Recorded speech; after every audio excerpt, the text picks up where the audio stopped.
Hello, YouTube. Today I want to talk about nightmares and spirits that are supposedly unpleasant. Some people call them demons, some people call them night terrors, or whatever. I really don't have nightmares. I have disturbing dreams in the past. Of course, I've had nightmares. Lately, I haven't had any. One of the things that I do if I do have a nightmare is try to understand why I am having a nightmare or why I'm having a disturbing dream. Now, there's a difference between having a disturbing dream and a nightmare. Usually, a disturbing dream would be something that's happening in the dream that you find disturbing. And this doesn't necessarily have to be anything spooky. It could be an argument that happens between a family member or a situation that you're in, that is highly disturbing, you know, um, that is something totally different. And, I think everyone has those. But a full-fledged nightmare or a night terror, that is something that will um, get your attention. And that could be a variety of things. One of the things I've learned from some of my elders is a lot of times we'll have dreams that are we call nightmares or tend to be very disturbing, and we thinking it's one thing but it's really the other. We'll see something that we don't understand, a being that we don't understand, and a lot of times that being is not out to hurt you or not out to do you any harm. It just wants to make its presence known. And if you don't have a good founding, a cult founding, or a spiritual practice, you go running the other direction. And a lot of times that can even be your ancestors, or that can be your guardian daemon, or something along those lines. So we need to stop and ask ourselves, why is this happening? What is this entity, or what is this thing or a situation I'm in? And why am I in this situation? And what can I do if I'm in this situation? One of the things that I do if I'm in a situation where an entity is in my home, or I discover it rather, um, don't necessarily have to kick it out. It can be very helpful. So, in other words, if you have a dark, shadowy figure in your home, you don't always have to kick it out. You can look at it and go, "Wow, you're really big and you're really scary. Um, why are you here?" And maybe we can work something out.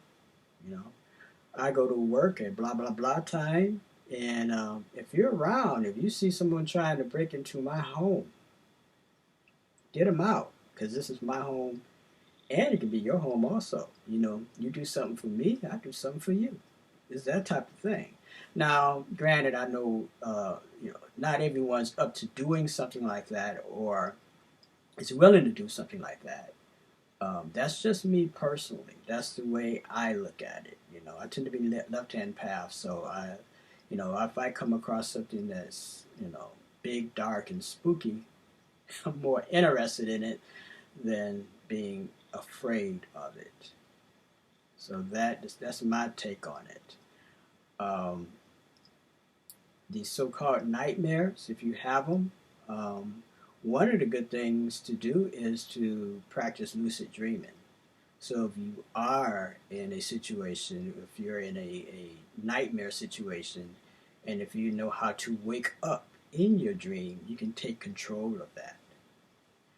So if you take control of it, you can have superpowers. So whatever it is that's attacking you, you can attack back. You don't have to, call it an exorcist or whatever. One of the things I've learned, and I don't know if this is true because I haven't done a lot of research on the Bell Witch, but one of the things I did hear is when the Bell Witch was tormenting this family, one of the things that it said was, I've been here a lot longer than you have, and I have a right to be here, Which, just to a certain degree is true. If you have a house, especially if it's out in the country, and you know that there are spirits around, rather than trying to exercise them. Instead of trying to get away from them or to banish them or whatnot, make friends with them. You can even have a pact with them or whatever. That's my personal take on it. Because, like I said, if you have a house out in the country and all of a sudden someone tries to do something to your property, they're going to have to deal with that anyway, you know.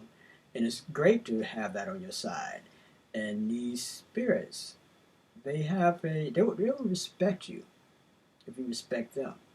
You know, if you have this attitude that this is my home, this is my property, I paid for it, you know, you, Mr. Spirit, needs to go away or whatever. I call the priest to, do an exorcism.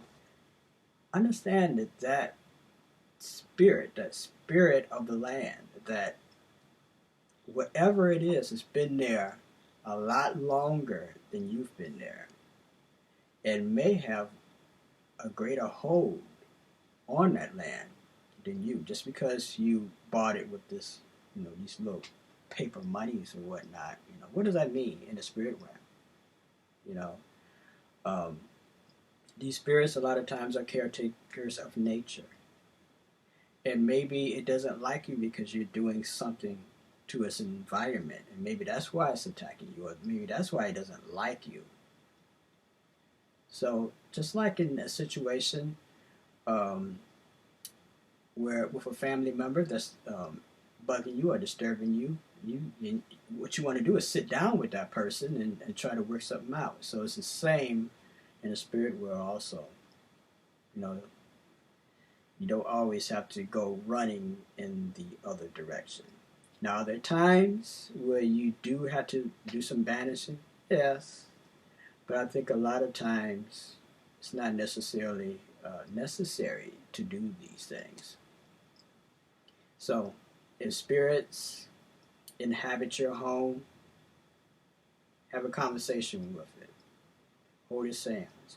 And I know this is probably more of an advanced talk to some of the people who visit my channel. Those of you who are new to the craft, new to the occult, yeah, you probably want to get some help for someone else. To help you in this situation. Me personally, try to make friends with it. Try to understand it. Very interested in these type of things. That's why I embraced witchcraft because of this. I didn't become a witch so I could go running in the opposite direction every time I see something that I don't like, or every time I see something that might kind of creep me out a little bit. The whole point of being involved in the occult is to unravel the hidden, to try to understand the shadow world, to try to understand the other side and how it relates to us.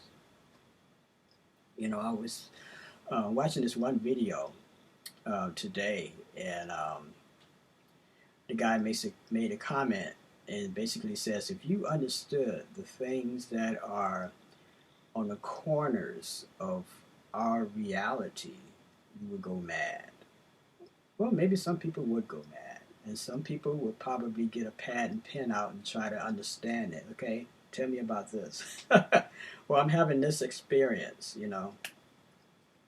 because I guess that's the difference between someone who is an exorcist or someone who believes all these spirits are demons or evil or out to get us, and someone who is an explorer, someone who's truly interested in these type of things. I was drawn to horror movies when I was very, very, very little. Used to stay up late at night. I mean, we talk about 2, 3 o'clock in the morning watching these things. And you grow accustomed to it. You know, the monsters are my friends and not my enemies. You know, Hollywood a lot of times don't um, portray these so-called monsters correctly anyway. You know, but anyway, that's my take on it. A lot of the so-called nightmares that we have, you know, a lot of times that could be the ancestors trying to contact you, trying to warn you about something. And the best way to warn you about something is to kind of jar you a little bit or to shake you. There's one scene in the movie. It was one of the remakes of The Shining, and yeah, I believe it was The Shining, it's the Stephen King movie, where this one kid comes across this ghost, and this ghost is all bloody, and I think he's like hanging from the ceiling or something like that. And you know, the kid is like freaking out, and but the ghost is saying, you know what, you should look at me, you know, or you should pay attention to me. I'm trying to tell you something. You know, you're about to be in a bad situation. You know, I'm kind of paraphrasing, but basically that's the feeling I got from watching that, and I think that happens a lot. You know, if you see something disturbing, it could be a warning and not necessarily something attacking you. It could be a warning, something that's trying to tell you something. You know, every disturbing thing that you see isn't bad. You know, and as the old saying goes, what doesn't kill you makes you stronger. So it could be something like that too. So embrace your dark side. Don't always run from it. Now, there's situations where you may need help, of course, yes. You know, I'm talking to more of my advanced witches who watching my channel. Um, if you're just starting out and you know you have an experience that is frightening to you, or you totally don't understand, yeah, get some help. So I don't want to be irresponsible and say that you know, or you should just fight it. You know. But some of you guys should. That's what I'm saying. I'm just saying, you know, don't go running in the other direction, and you know go running back to Jesus or whatever. You know, try to understand it. The whole purpose of being involved in the occult is to open up the veil. At least it is for me, and try to peek in and try to understand what it is that is on the other side. All right, I think enough is said here. Um, until next time, love is the law. Peace, Uncle Johnson Nev, and talk to you soon.